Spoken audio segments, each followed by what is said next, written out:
Dear friends, welcome back to this channel.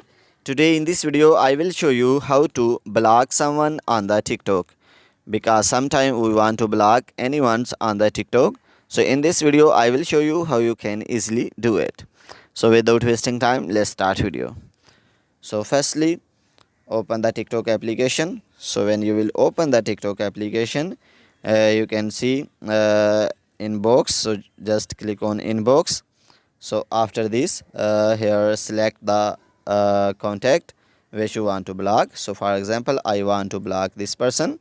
So after opening this conversation, here you can see three dot on the top right corner. So click on it.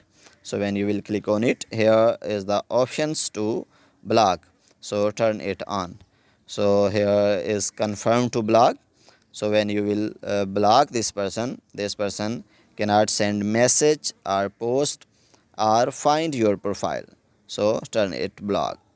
So guys, in this way you can block anyone on the TikTok. If this video is helpful for you, then please give like this video and subscribe our channel. Thanks for watching.